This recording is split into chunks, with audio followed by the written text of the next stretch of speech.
वो वन की ओर चले जाते थे। तो गोकर्ण जी ने कहा कि अब हम सब बड़े हो गए हैं, मैं तो गुरुकुल जा रहा हूं। जैसे आजकल बच्चे बाहर निकल जाते ना बड़ी पढ़ाई करने के लिए, पहले गुरुकुल जाते थे। क्या बड़े हो गए, अब 16, 17, 18 साल की उम्र में उनको गुरुकुल भेज देते थे। अब सारे काम खुद करो, खुद अपना जीवन चलाओ। तो उन्होंने कहा मैं तो गुरुकुल जा रहा हूं, आपको भी मेरे हिसाब से अब गृहस्थ छोड़ देना चाहिए। ठीक है, गोकर्ण जी चले गए, पिता भी चले गए। अब यहां पर घर में केवल धुंधकारी और उसकी माता। अब उसे नशा करने के लिए एक बार धन की जरूरत थी, उसने मां से मांगा। घर में पैसा नहीं था, उसे गुस्सा आ रहा है, तो क्रोध में आकर उसने अपनी माता को ही मार डाला। अब पूरी आजादी, कई स्त्रियों को घर पर लेकर आ गया। उनके कहने पर राजा के खजाने में चोरी की। स्त्रियों ने सोचा एक ना एक दिन तो पकड़े जाएंगे, इसके चक्कर में हमें भी दंड मिलेगा। एक रात्रि उसे बहुत मदिरापान कराया गया, इतना मदिरापान कि वो खुद कुछ करने की हालत में ना रहे। अब उसे मारने की कोशिश की जा रही है।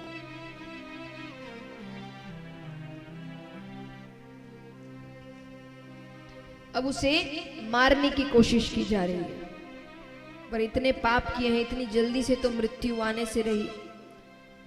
तो अंत में गरम गरम कोयले होते हैं ना, देखते हुए कोयले उसके मुख में डाल दिए।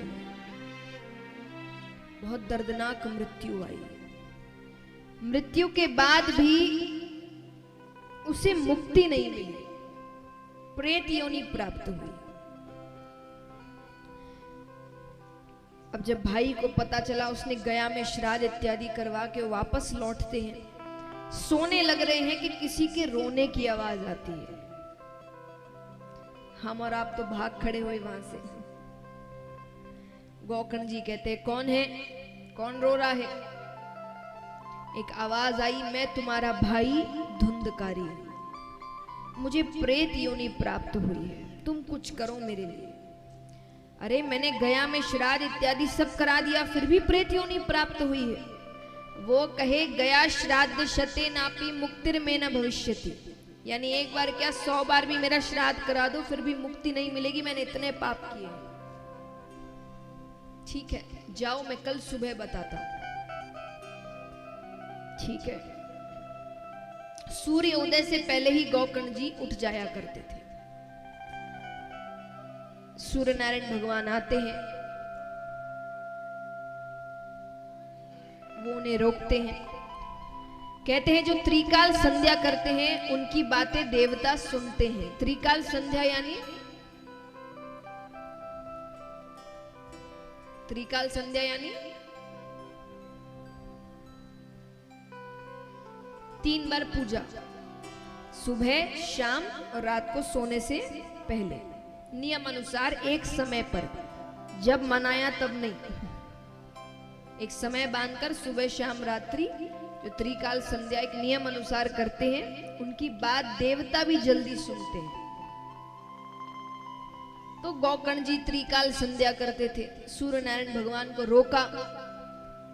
सूर्य नारायण भगवान कहते क्या हुआ है? उन्होंने सारी बातें बताई। मेरे भाई को मुक्ति कैसे मिले? एक काम करो, श्रीमद् भागवत कथा सप्ताह पारायण करो। ठीक है, तो सबको न्योता भेजा गया, और भी लोग सुने, गांव के जितने लोग थे सब पधारे। 7 दिन की कथा, तो 7 गांठों वाला बांस मंगाया गया, क्योंकि प्रेत है ना, कहीं ठहर नहीं सकता, तो उसको रोकने के लिए उसको 7 गांठों से बांधा गया। पहले दिन की कथा पहली गांठ फट गई, दूसरे दिन की कथा दूसरी गांठ फट गई। करते करते 7 दिनों में 7 गांठें फटती है, और उसमें से एक दिव्य पुरुष निकलते हैं, धुंधकारी जी। उनको लेने भगवान का विमान आता है। भगवान का विमान आया तो गोकर्ण जी कहते तो गलत बात है, कथा सबने सुनी है, विमान सिर्फ इसके लिए क्यों? मान ली यहां कितने हैं जो सोच के रखे हैं कि 7 दिन की कथा सुनेंगे? हाथ उठाना। मान लीजिए आप 7 दिन कथा सुनते और 7वें दिन यहाँ पर से सिर्फ किसी एक को भगवान आए और दर्शन देकर चले जाए, आपको अच्छा लगेगा? आप कहेंगे समय तो हमने भी दिया, कथा तो हमने भी सुनी, दर्शन हमको क्यों नहीं? तो गौकर्ण जी को भी यही लगा कि जब कथा सबने सुनी है तो विमान सिर्फ इसके लिए क्यों? तब जो विमान लेकर आए थे भगवान के पार्षद, वो कहते हैं सिर्फ सुनने से कल्याण नहीं होता, कोई भी चीज हो सिर्फ सुनने से नहीं होता। कैसे होती है? श्रवण, चिंतन, मनन। सिर्फ आए कान से सुना, घर जाकर भूल गए, उससे कल्याण नहीं होगा। यहाँ सुनते हैं, घर जाकर उसका चिंतन करते हैं, क्या हुआ क्या नहीं हुआ, क्या कहा गया, फिर मनन, उन बातों को अपने जीवन में उतारते हैं, तब जाकर कल्याण होता है। तो बोले इसने कैसे किया? अब हम बाकी सब जितने भी कथा सुनते थे वो तो चले जाते थे, धुंधकारी जी तो वहीं रहते थे क्योंकि वो बंधे हैं। अब वो बैठे बैठे सोचते कि कथा में क्या बात हुई, उसका सार निकालते तो उनको लगता मैंने क्या किया, मुझे क्या करना था, मैंने कैसे कैसे कर्म किए, बहुत रोते। तो ऐसा करते करते उनके सारे पाप कट गए, इसीलिए 7वें दिन उनके लिए भगवान का विमान आया। तो इन बातों को ध्यान में रखकर दूसरी बार कथा करेंगे, और दूसरी बार की कथा में 7वें दिन जितने भक्तों ने कथा सुनी थी उन सब के लिए भगवान का विमान आया और सबको भगवान के धाम लेकर गया। इसीलिए आपको भी कथा सिर्फ सुननी नहीं है, श्रवण, चिंतन, मनन, ये 3 चीजें आपको कल्याण के द्वार तक लेकर जाती है। अब यहां पर शौनकादि ऋषि कहते हैं सूत जी से कि प्रभु हमें ये बताइए भगवान ने कितने अवतार लिए? यहां पर कितनों को पता है भगवान ने कितने अवतार लिए? कितने? 24। भगवान ने कुल 24 अवतार लिए। 2 अवतारों के बारे में ज्यादा नहीं बताया गया है, जो है हंसा अवतार और हयग्रीव अवतार। हंसा अवतार में भगवान ने ब्रह्मा जी को श्रीमद् भागवत कथा सुनाई थी, सिर्फ 4 श्लोकों में, जिसको कहते हैं चतुर्श्लोकी भागवत।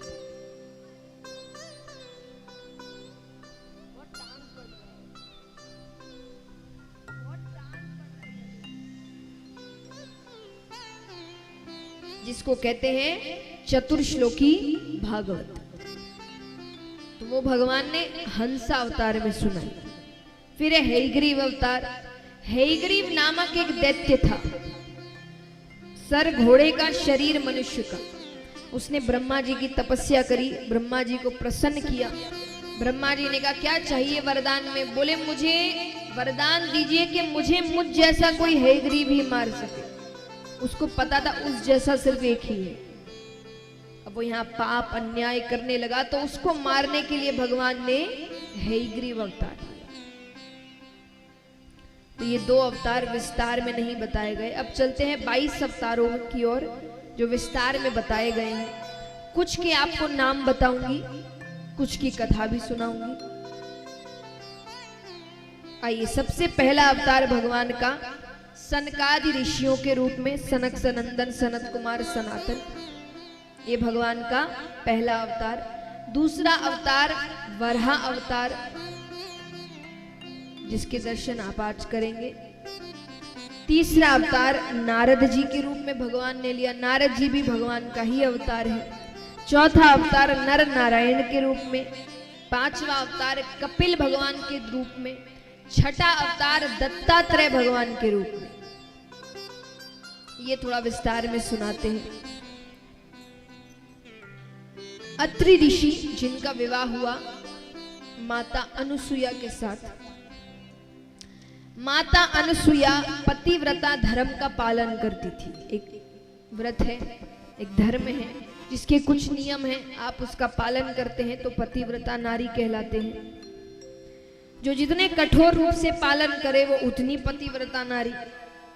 तो उस वक्त उनके सतीत्व का डंका बज रहा था, यानी उन जैसी पतिव्रता नारी और कोई थी नहीं। ये बात नारद जी 3 देवियों को बताते हैं। 3 देवियां कौन है?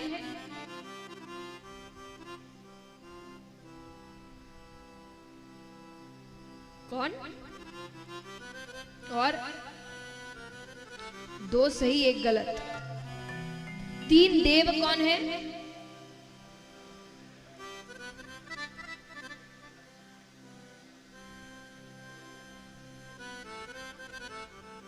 तीन देव कौन है?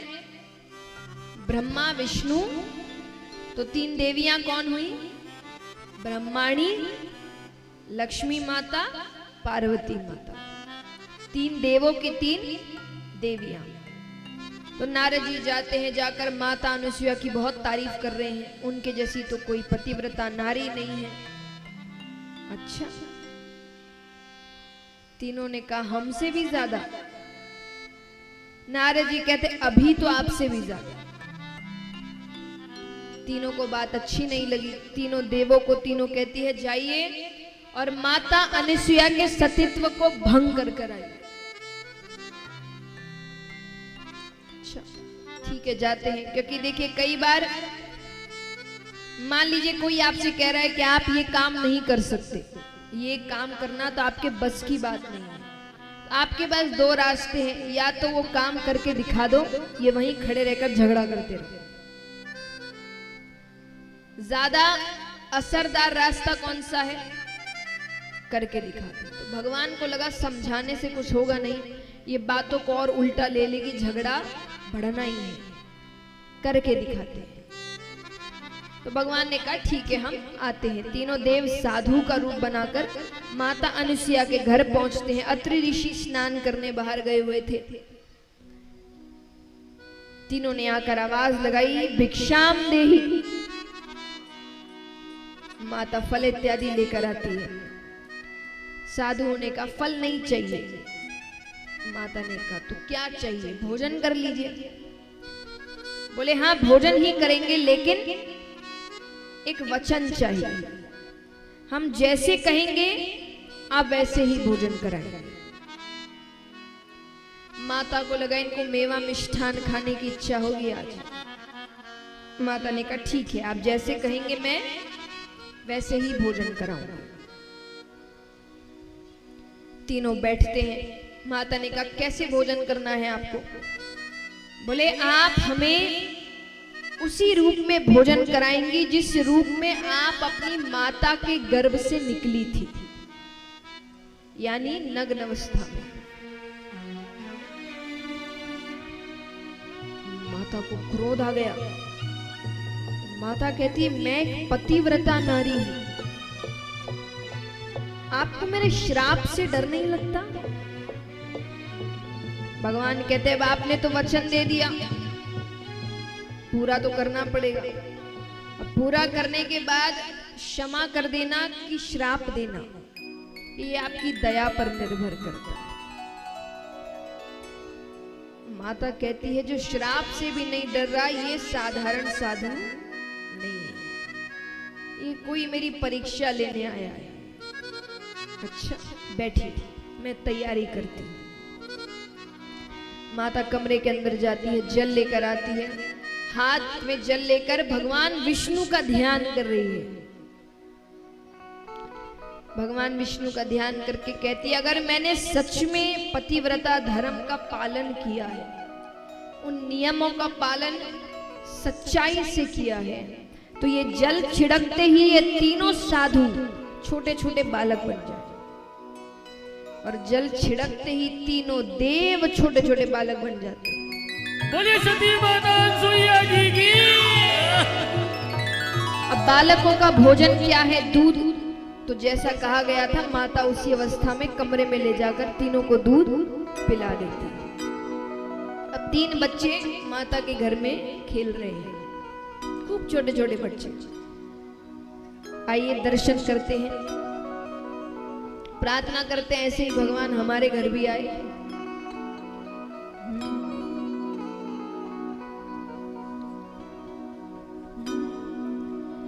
माता अनुसुईया जी ने डाल दिया पालना, कि माता अनुसुईया जी ने डाल दिया पालना, झूल रहे तीन देव बन कर के लालना, झूल रहे तीन देव बन कर के लालना। आइए जो चाहते भगवान उनके घर भी आए मीठी मीठी तालियों के साथ।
बच्चे अधिकतर समय क्या करते हैं, या तो रोते हैं या तो सोते हैं।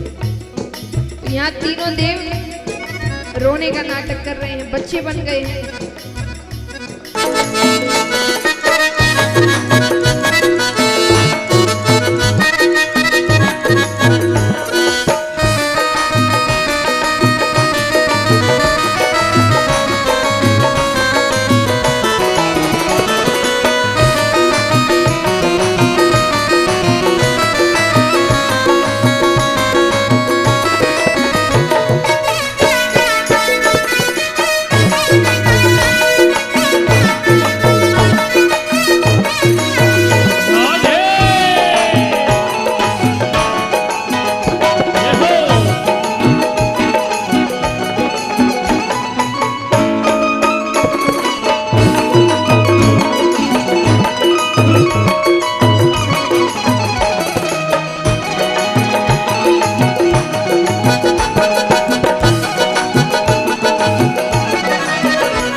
माता तो जानती है कि असल में साधु तो है नहीं,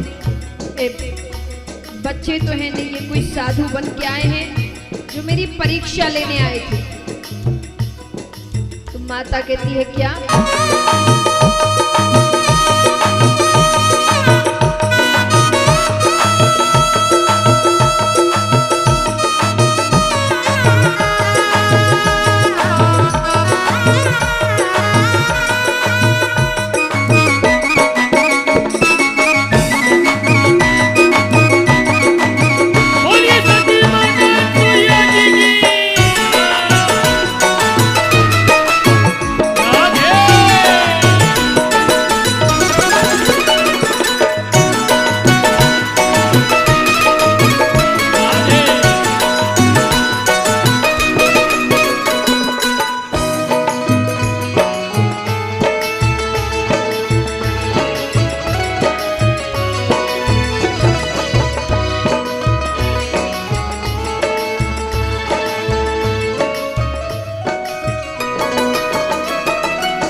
अब ये जो 3 बच्चे हैं, क्या ये साधारण बच्चे हैं? कौन है एक? लालना।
देवियां इंतजार कर रही है, अभी तक नहीं आए, अभी तक नहीं आए।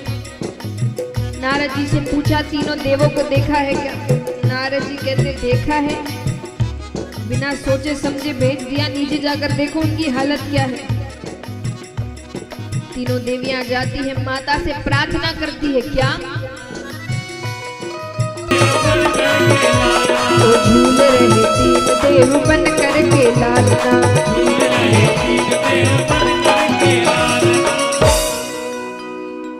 अब यहाँ भगवान सब जाने लगते हैं, तो माता कहती है मेरा तो मन नहीं भरा आपको खिला के। भगवान कहते हैं मन तो हमारा भी नहीं भरा। तो तीनों देवों के अंश से माता को 3 पुत्र होते हैं। ब्रह्मा जी के अंश से हुए चंद्रमा, भगवान के अंश से भगवान का छठा अवतार दत्तात्रेय भगवान, और महादेव जी के अंश से दुर्वासा ऋषि। इस प्रकार भगवान अपना छठा अवतार लेते हैं। 7वां अवतार स्वयं मनु सची के द्वारा मनु हुए। 8वां अवतार ऋषभ देव जी के रूप में लेते हैं। 9वां अवतार भगवान राजा पृथु के रूप में लेते हैं। 10वां अवतार मत्स्य अवतार लेते हैं। 11वां अवतार कच्छप अवतार लेते हैं। भगवान कछुए का रूप बनाते हैं। ये भगवान ने समुद्र मंथन के समय लिया। मद्राचल पर्वत को अपनी पीठ पर रखते हैं भगवान। ये भगवान का 11वां अवतार। 12वां अवतार धनवंतरी जी के रूप में लेते हैं और हमें औषधियों का ज्ञान करवाया। जितनी दवाइयां हम लेते हैं ना, सबकी शुरुआत हुई थी धनवंतरी जी। यानी उन्होंने ये समझाया कि बीमारियों का इलाज औषधियों के माध्यम से भी हो सकता है। शरीर तो अपना समय लेता ही है। कहते हैं ना, समय हर जख्म भर देता है, उसमें समय लगता है, लेकिन समय से पहले अगर ठीक होना है